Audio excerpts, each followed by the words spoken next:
ఇది టోటల్‌గా ఈ వీడియో అనేది టోటల్‌గా చూసి మీకు అర్థమైపోతది. వాటర్ ప్రూఫింగ్ ఏ విధంగా చేపించుకోవాలనేది. ఇది మేము కొటేషన్ వచ్చిన తర్వాత వేరే వాళ్ళతోని చేపించారు. మేము రీజనబుల్‌గానే ఇచ్చినాం గానీ, వాళ్ళకు అది నచ్చక వేరే వాళ్ళని పిలిపించుకొని మరి ఇది ఎంతకు చేపించిర్రో తెలవదు. ఇదైతే జస్ట్ సిమెంటు ఏ కెమికల్స్ వాడిర్రో కూడా తెలుస్తలేదు. ఉట్టిగా పెచ్చులు ఊడొచ్చేస్తుంది. కానీ వాటర్ ప్రూఫింగ్ అయితే చేసిర్రు. ఈ విధంగా మీరు మోసపోకండి. వన్ టైమ్ ఇన్వెస్ట్‌మెంట్ పెట్టండి. నెక్స్ట్ దీనికి యాడ్ అయ్యి మా వీడియో ఉంటది. మొత్తం వైట్ కోటింగ్ ఉంటది. ఈ బేస్ అనేది కూడా మేము వైట్ సిమెంట్‌తోనే ఏస్తాం ఫస్ట్‌ది. 2 లేయర్స్ రూఫ్ సీల్ ఉంటది. డాక్టర్ పిక్స్ ఇట్లా.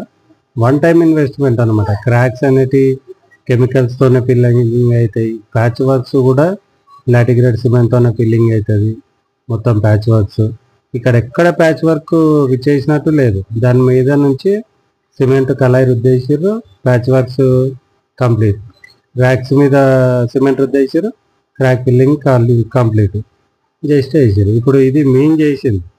ఎంత నీట్‌గా ఉంది చూడండి. ఫైనల్ కోట్ నడుస్తుంది పైన లిఫ్ట్ రూమ్ పైన. ఇంకోటి మాది ఎక్కడున్నా కూడా లీకేజ్ కాకుండానే చూస్తాము.